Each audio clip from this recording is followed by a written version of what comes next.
What do you say about the wealth creation? How is it a gain? Wealth creation is an important pillar in a sense that it affects everyone. It affects the earning capacity, the survival. It touches the pockets. To break down wealth creation, we're looking at the four sectors. Yeah. The four sectors being 1, commercial agriculture with the Chivalo, 2, industries and artisanship, 3, services, 4, ICT. Now in Uganda, essentially, we have got 4 major social classes. At the base, we've got the peasants who do agriculture. On top of that, we've got the workers class. So these are the guys that leave the villages and come to work in town. These are the guys that do manual labor. And then on top of that, we've got the middle class. Anyone who finished university and is working in a bank as a doctor, lawyer, you name it. On top of that, we've got the elite. So these are the controllers of capital.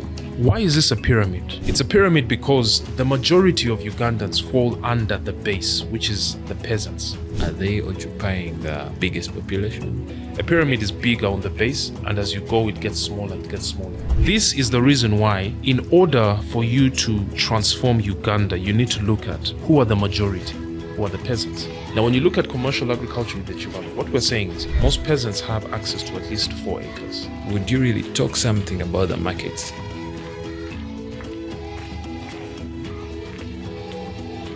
You're most welcome back, our dear viewers. This is Museveni Reynolds, Fundisha Youth Platform.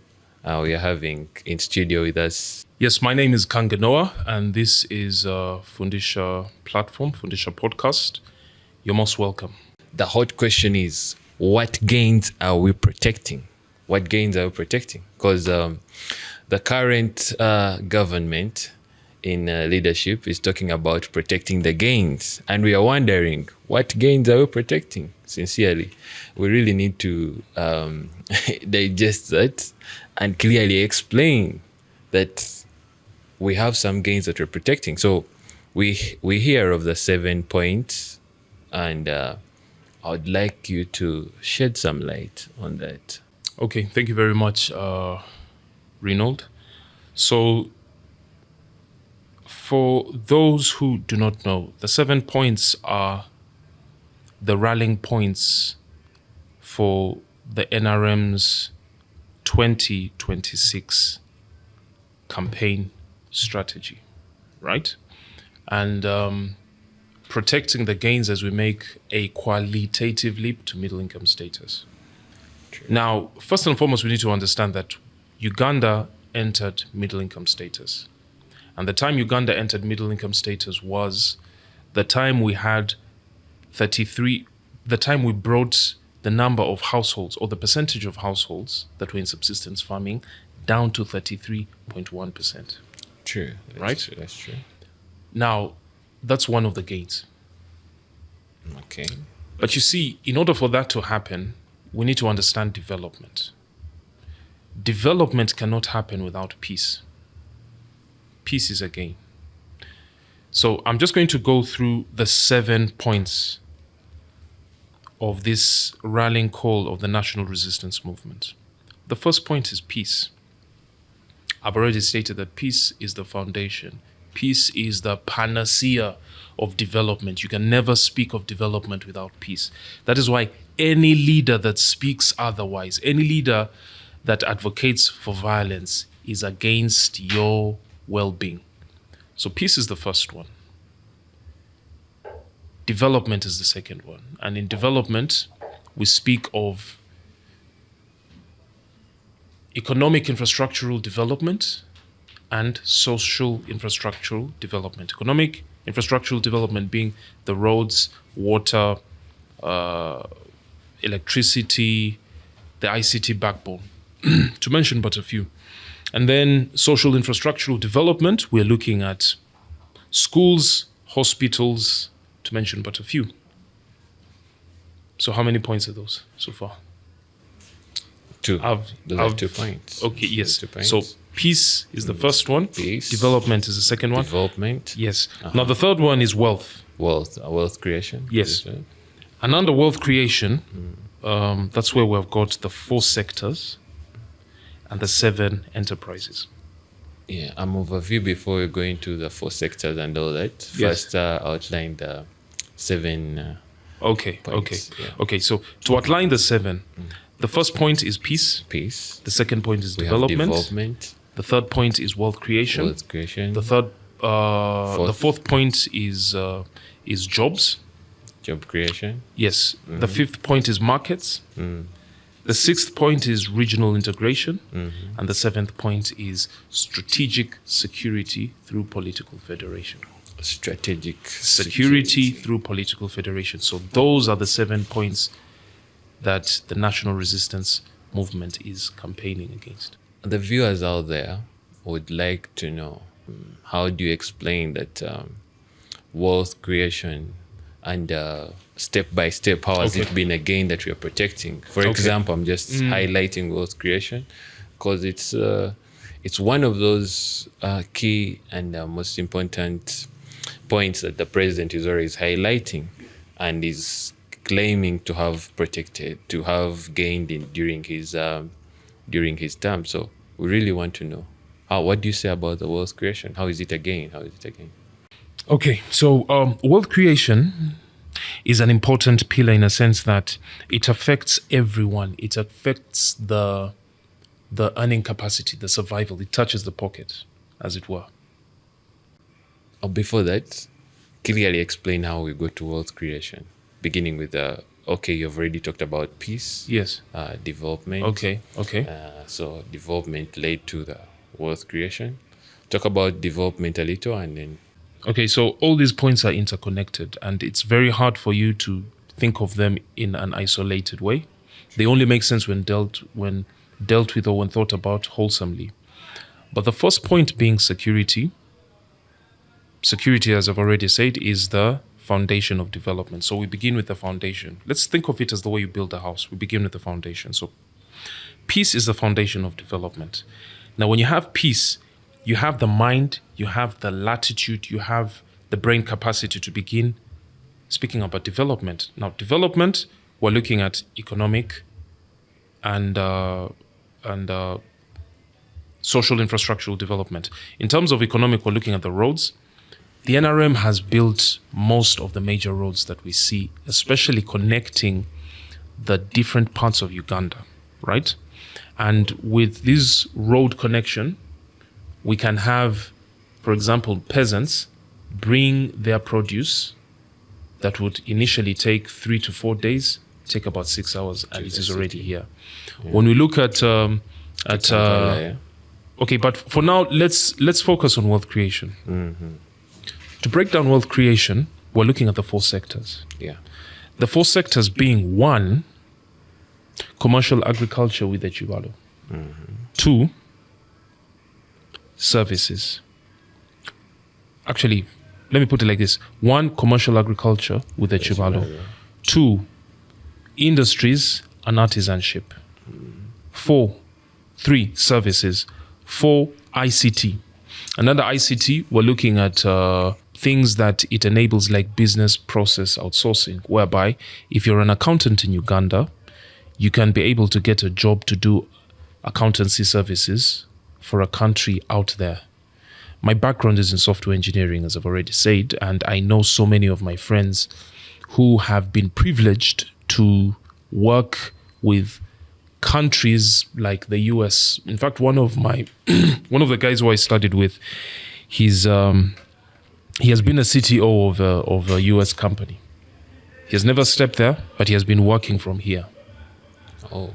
Yes. And how he has been doing it is by the help of the ICT backbone, which exists.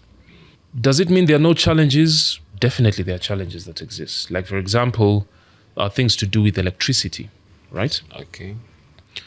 But let's come back to the very first one, which is commercial agriculture with the Chibalo. Commercial agriculture with the Chibalo, as the NRM has been talking, is we're looking at things like the 4-acre model, the 6-acre model, and the less than 4-acre model. I think it would be better if I explain those 3. True.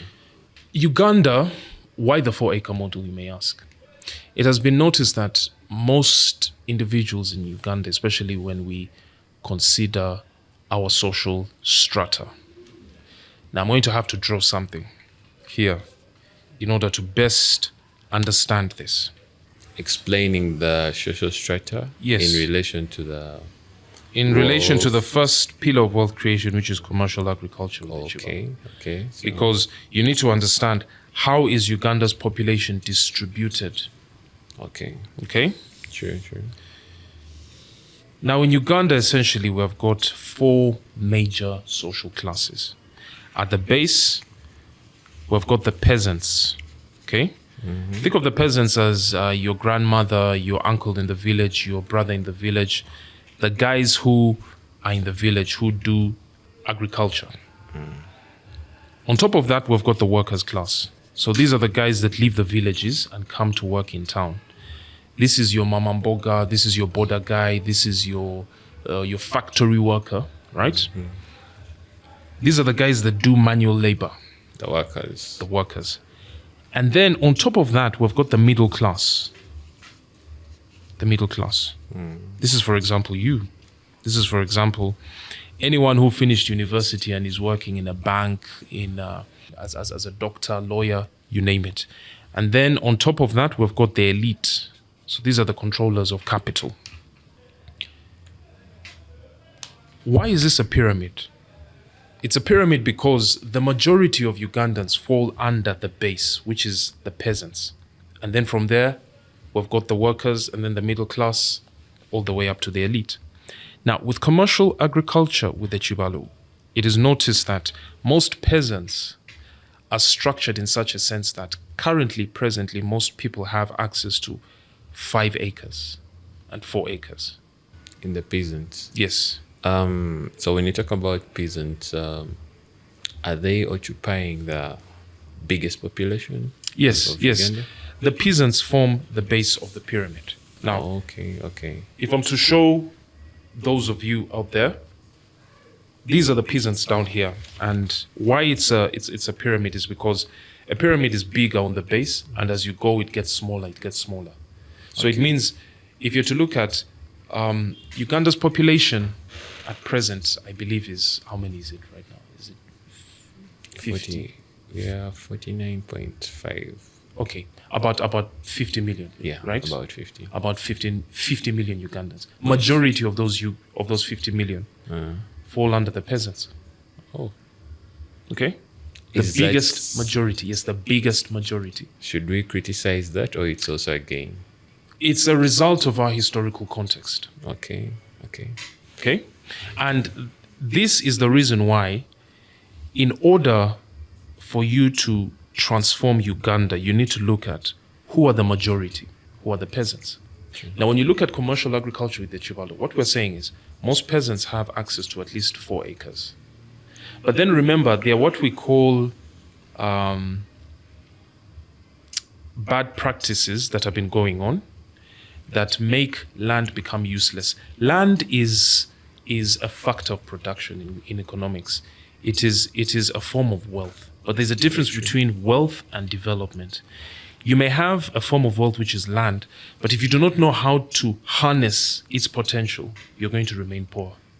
And what has been seen is most peasants who are on the ground who actually own land do not know how to convert that into a livelihood. True. So with commercial agriculture with the Chibalo, the first thing that the NRM is saying, 1, stop the bad practices of land fragmentation. Most of us know that our grandparents had a lot of land, but they gave birth to kids, and they gave each kid, let's just give an example. An old man has 50 acres. He gives birth to 5 sons. He gives each son 10 acres. Each of those sons get their 10 acres, build their homesteads from there. Each of those sons gives birth to another, let's say, 5 sons, right? Each of those sons will be given 2 acres. So you get to see that this land becomes so fragmented that you cannot do any economic activity on it. Very true. So what the NRM is saying is, can we first and foremost stop the bad practices that are making this land become disabled and we cannot harness its potential? How? Create family companies and then register that land under the family companies, right? Yeah. And then let the family members own shares on the land, but not the land per se. So leave the land undivided so that it's productive and only own shares on that land. Okay. I think with time, we shall break it down for the viewers, because I'm hearing about shares and and I know we're that's a beast of its own. I agree with you. Break it down clearly. But now, commercial agriculture with the Chivalo is looking at the 4-acre model. With the 4-acre model, we're saying those with 4 acres of land on the first acre, first and foremost, do intensive agriculture. And intensive agriculture is agriculture that you can do on a small piece of land and make a lot of money. Compared to extensive agriculture, which is agriculture that only makes sense when done on scale. So here what we're saying is, on the first acre, plant coffee. On the second acre, plant fruits. On the third acre, do zero grazing, where you plant spear grass and you have Frisian cows. On the 4th acre, you're a human being, you need to live, plant food crops. Those are already 4 enterprises of the 7. And then, in the backyards, do poultry and piggery for the non-Muslims. Okay. And then those who are in the wetlands can do fish farming. But fish farming only to be done at the edges of the wetland. Why? So that the middle of the wetland, at the center of the wetland, can regenerate. You can help it regenerate. Why have these 7 enterprises been singled out? They've been singled out because they're the ones that can help the people who are the peasants on the grassroots get into the money economy and actually make money.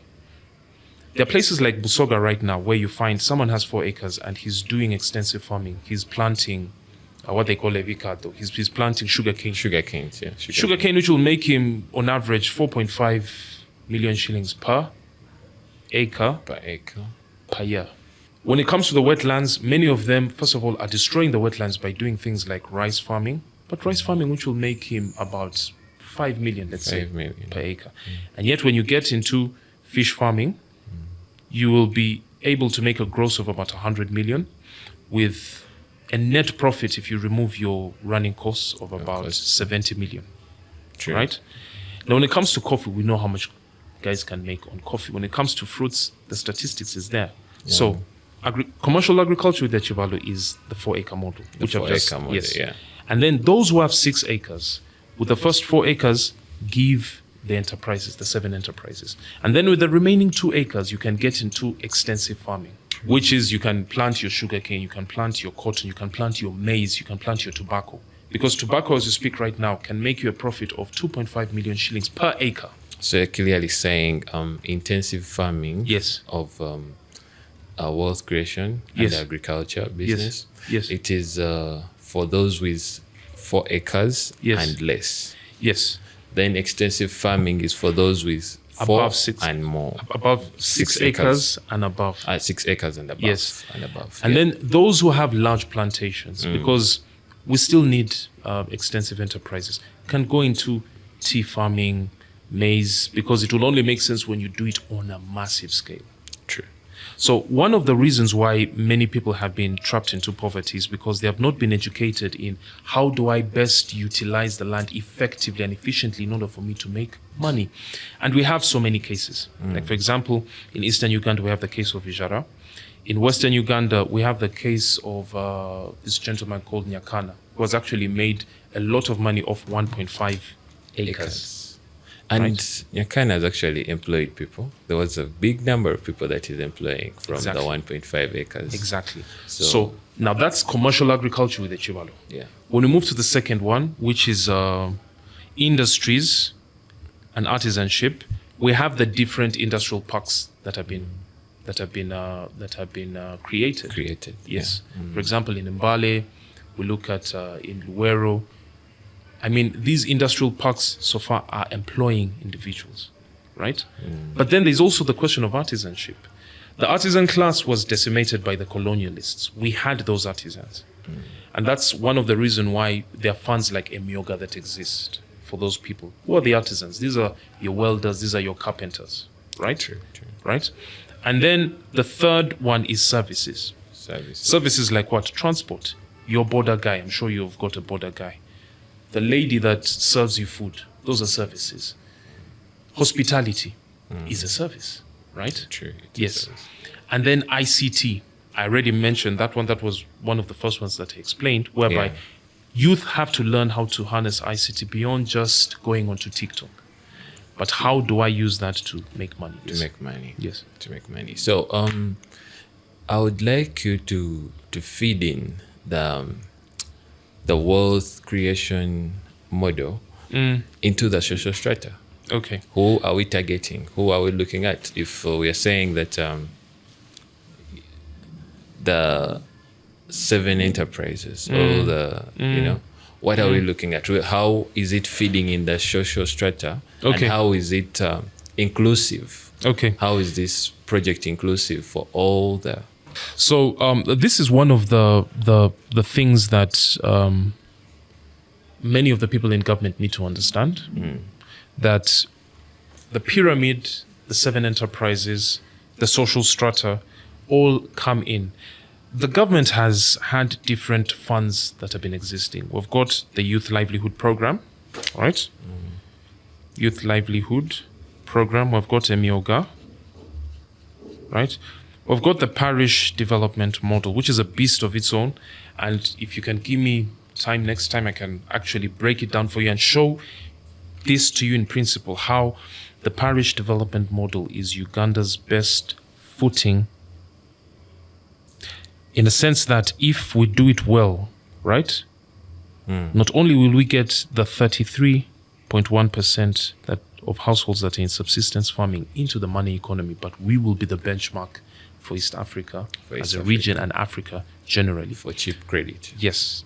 There's been this talk of the government is always releasing funds, right? Yeah. Right now we have what we call the University Graduate Fund, right? Yeah. And people think that these funds always come whenever there's an election cycle that's happening. But in order for you to understand these funds, you need to understand the social strata and you need to understand our unique context. I already mentioned that the cheapest credit you can find right now in Uganda it ranges between 11.5 to 16.5% per annum, which is a salary loan you can get from banks like Equity Bank.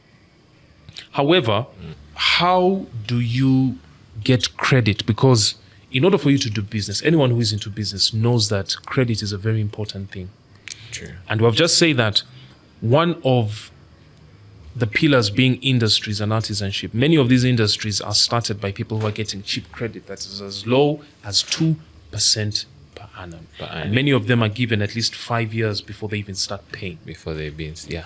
But the question is, how do we get access to such credit down to Omuntu Awansi? To a peasant. To a peasant, to a worker who is here, to a Muvubuka who is in the city. Who does not earn. Who does not earn, who is in the ghetto, who has not been, who doesn't have a degree and can go and apply for a job. True. So now, the parish development model only makes sense at the base of the pyramid, which is the peasant class. Because when you study its 7 pillars, right? Yeah. From agricultural value chain development all the way down to leadership and governance, it focuses on the peasant who is down, the person who has access to land. Now, when we look at the workers' class, that's when we have things like Emioga. Because Omwoga is, for example, one who is doing Omwoga of welding will go and access, he's supposed to go and access that fund and say, hey, you know what? I am doing carpentry. I need to have access to this fund in order for me to start my carpentry enterprise. Or if I'm doing welding, right? When it comes to youth livelihood program, it's the same. There are those who are into the services, those who are doing salons, those who have restaurants and stuff like that. The challenge we have right now is many leaders are not sensitizing the youth about this. 2 factors essentially. The first factor could be that many of them do not understand the essence. That this is cheap patient credit that is supposed to spur development. True. And many are not patriotic. Now, when it comes to the middle class had been forgotten. But the reason why the government is introducing the University Graduate Fund is essentially for the middle class, that those who graduate from university and fail to get a job after 2 years can have access to that fund. these funds in principle make sense because one, they are cheap patient credit that address the question of access to credit to spur development, given the peace that we have across the different levels of Uganda's social strata. Yeah. What would cause them not to work is one, poverty is in the mind.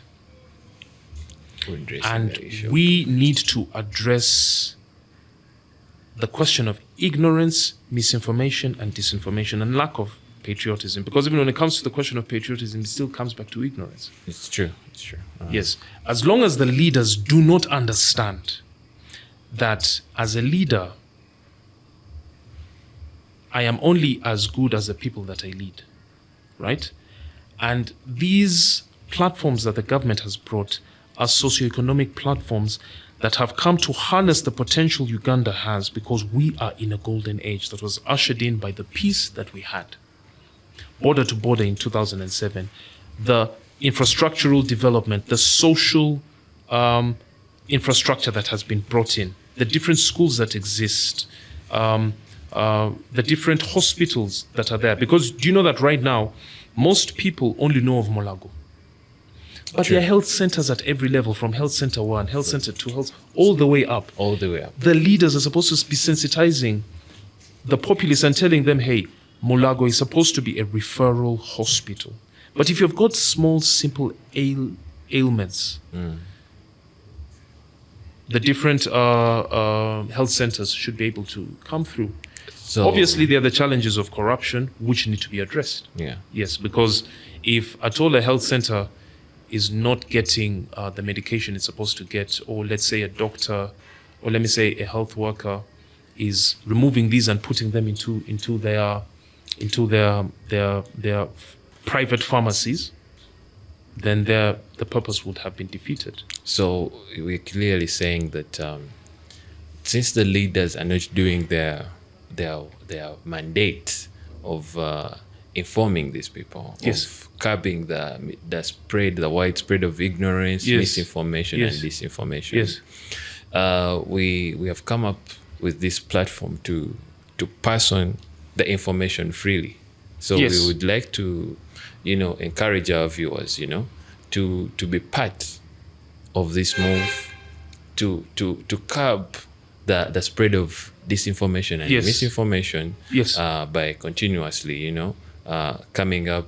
And we shall open it up. It will be interactive. You can put up your questions in case you have any question.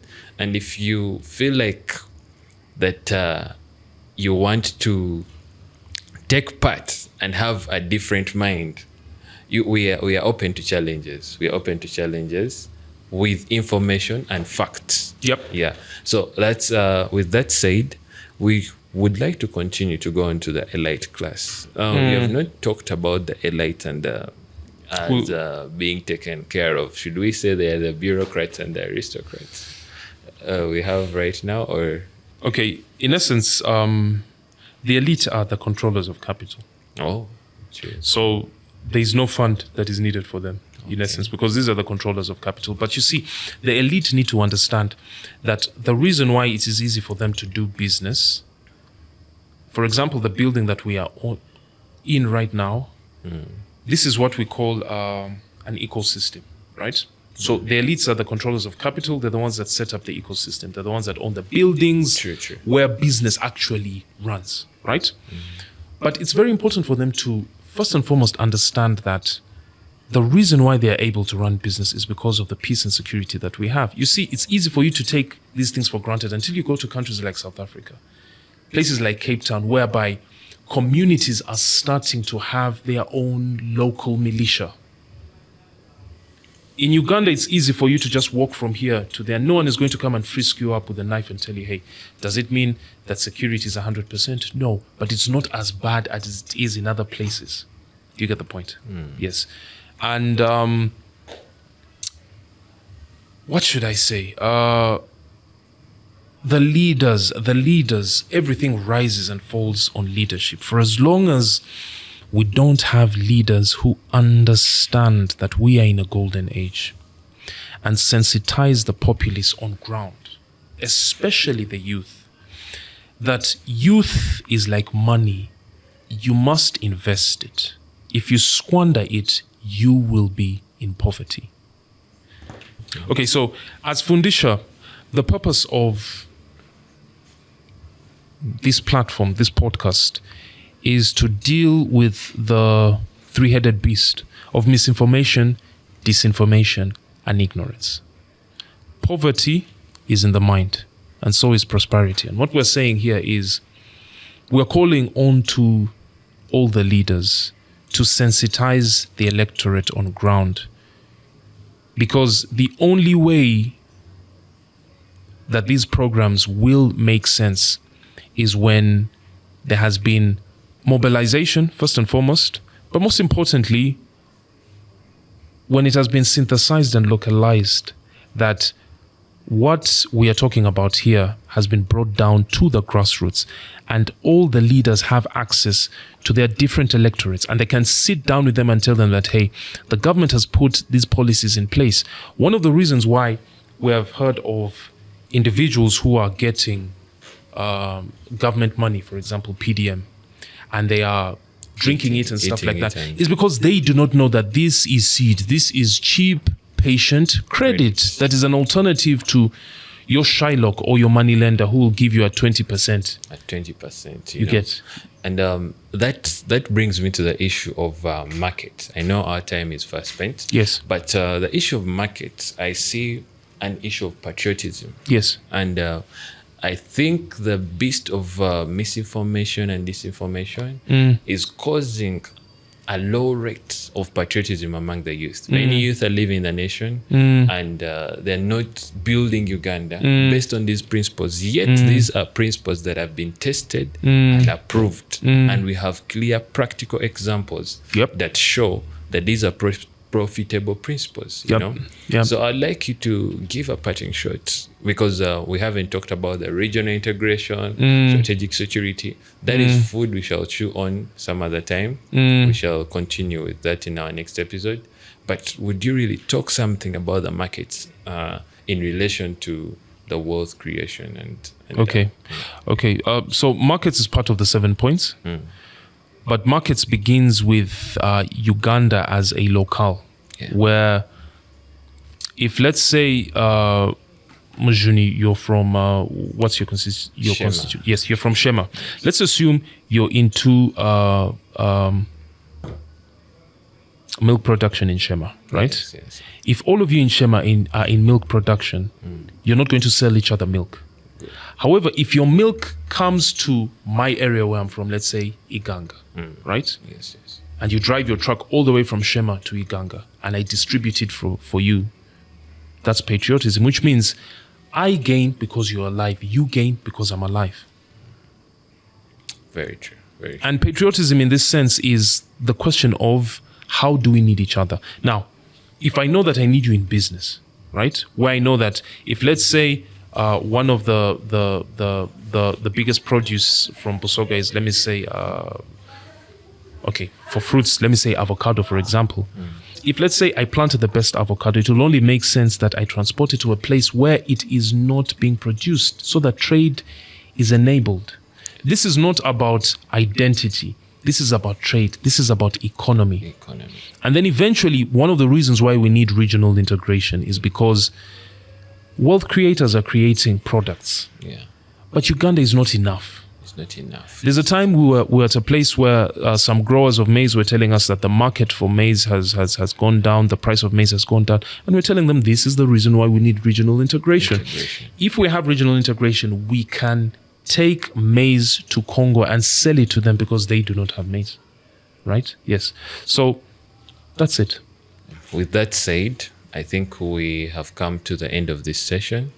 But as for regional integration, strategic security, we will be hinting on them with clear history of our regional efforts, regional integration from the East African Federation to right now what the president is pushing, which is the East African Community, and how we grew to 9 countries and all that. We shall be speaking of each country with clear history and facts.